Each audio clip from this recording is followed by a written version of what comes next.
Pertama, kita harus apresiasi OJK yang sudah come up dengan POJK 20 2023. Karena sebelum OJK mengeluarkan ini, asuransi kredit di Indonesia dijalankan almost unregulated. Ya, semua, sehingga everyone can do everything. Ya. Jadi, tapi saya tidak sepakat kalau mengatakan POJK 2023 adalah solusi untuk asuransi kredit sehingga kita bisa membuka kembali asuransi kredit. Saya justru membaca POJK 2023 ini sebagai 20 tahun 2023 sebagai warning dari OJK, look, you can do this, tapi banyak PR yang harus diselesaikan terlebih dahulu. Dan kalau kita baca itu secara hati-hati, terutama di bab 5 terkait underwriting, terkait claim, manajemen risiko, itu sebenarnya OJK hanya memberikan framework, pagar-pagar saja. Tapi bagaimana kita mengolah produk ini back to us sebagai players. Mari kita tinjau dulu risiko ini dari sisi supply chain perspektif, Bapak Ibu. Ada insurer, ada reinsurers, kami adalah para penanggung, kami adalah pemasok capacity, gitu ya. Dan asuransi itu adalah bisnis global, jadi capacity itu dipasok secara global. Perusahaan asuransi, Pak Dodi, Pak Kukuh, mereasuransikan ke kami kemudian meretrosasikan atau mereasuransikan ke perusahaan asuransi di luar negeri. Sehingga kalau kita bisa lihat, jaringan network asuransi global ini seperti membangun web of risk spreading sebenarnya, begitu ya. Karena asuransi ini bekerja dengan dua tool saja sebenarnya, pooling and spread, gitu ya. Kalau Anda mampu pool, contain the risk, tapi begitu volatility udah beyond your capability untuk mengabsorb, then you spread the risk, baik kepada reinsurer atau retrocessioner. Isunya untuk asuransi kredit secara spesifik adalah tidak ada capacity retrosesi dari luar negeri. Jadi, exposure asuransi kredit Indonesia terperangkap di dalam negeri. Dan the biggest chunk of that exposure terperangkap di balance sheet perusahaan reasuransi. Gitu ya, jadi yang paling berdarah-darah karena itu adalah perusahaan reasuransi. Kenapa tidak ada retro market? Karena di market asuransi lain tidak ada asuransi kredit. Let's be very clear on that. Jadi kalau ditanya Pak Dennis, diminta saya memberikan a view bagaimana perusahaan asuransi di luar negeri, hanya karena saya pernah bekerja di luar negeri, bagaimana asuransi kredit di luar negeri, saya bisa katakan dengan very clear, the only asuransi kredit di dunia ini hanya di Indonesia. Bukan AJK loh Pak ya, AJK clear, AJK jelas gitu. Ya, tapi yang mengcover risiko dari loan default hanya ada di Indonesia. Bukannya kita harus belajar dari dunia, tapi dunia harus belajar dari kita sebenarnya. Kemudian mari kita lihat isu ini dari perspektif risiko, Bapak Ibu. Asuransi itu kita kategorikan ke 3 kelompok sebenarnya, semua produk yang available di market kita. Ada kelompok life and health, yang mainly mengcover risiko berkaitan dengan meninggal atau tidak meninggalnya seseorang. Gitu ya. Yang kedua ada PNC, property and casualty. Property itu berarti ada property involved di situ dan ada property damage. Maka financial loss itu triggered by property damage, gitu ya. Kemudian ada casualty, basically liability, third party liability. Kemudian ada credit and surety.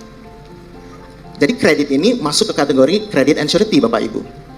Tapi kalau kita lihat semua penyedia produk kredit dan surety ini di seluruh dunia, sebenarnya mereka lebih fokus pada surety clear. Itu sebenarnya sudah menjadi line bisnis yang cukup established gitu ya. Kemudian ketika masuk ke area kreditnya, C-nya gitu ya, yang capacity itu available hanya untuk produk-produk yang relatively short term. Betul Pak Kuku. Gitu ya. Dan tidak memiliki sifat yang sistemik. Gitu ya.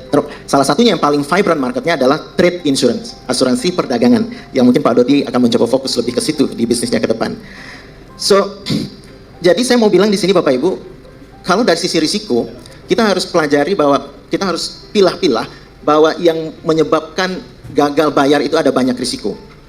Ada risiko yang karena terkait dengan rusak musnahnya properti, maka itu masuk ke area properti. Maka ketika kita beli rumah diasuransikan gitu ya, kemudian beli mobil diasuransikan, itu sebenarnya ujung-ujungnya supaya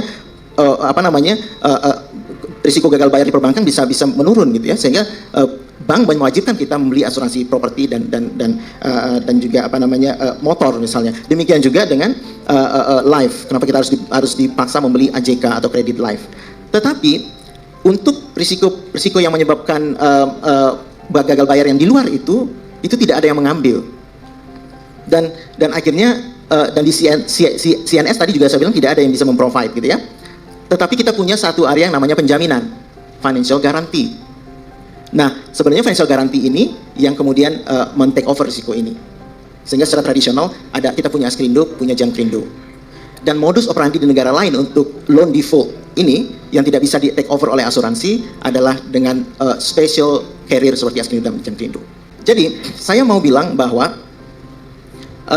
asuransi kalau kita mau take over risiko, kita harus punya knowledge tentang itu. Jadi Bapak Ibu, kalau misalnya kalau kita mau memulai kembali mengcover risiko gagal bayar ini, selain yang sudah diselesaikan oleh Pak Kuku, ya, dan saya happy sekali karena POJK 20 tahun 2023 membuat jelas sekali bahwa AJK adalah domainnya life, itu clear.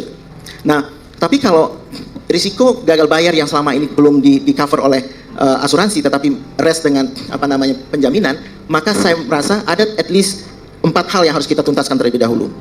Yang pertama, karena kita adalah perusahaan asuransi reasuransi, produk kita adalah produk asuransi, maka kita harus pastikan apapun produknya itu, apapun risikonya itu haruslah memenuhi basic principle of insurance. Kita back to 101 insurance 101, insurable interest, amount good faith, proximate cost and everything. Itu wajib.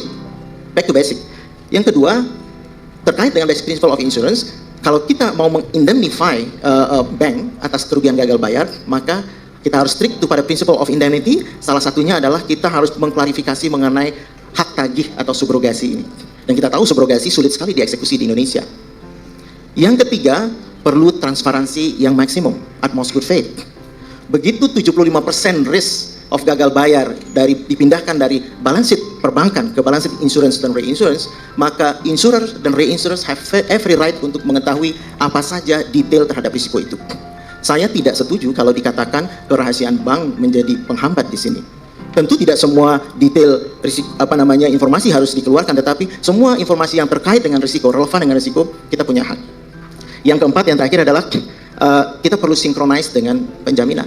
Anyway, penjaminan sudah punya UU nomor 1 tahun 2016, sudah ada POJK-nya juga nomor 2 tahun 2017. Jadi kesimpulannya Pak, instead of mulai membuka lebar capacity untuk asuransi kredit saat ini, we better not rush into it Pak. Let's sit down together, semua stakeholders, termasuk perbankannya. Mari kita petakan masalah ini, lalu kita sepakati aturan main, baru kemudian kita mulai kembali meride bisnis ini. Ada tujuannya hanya satu, untuk tidak kembali jatuh ke lubang yang sama.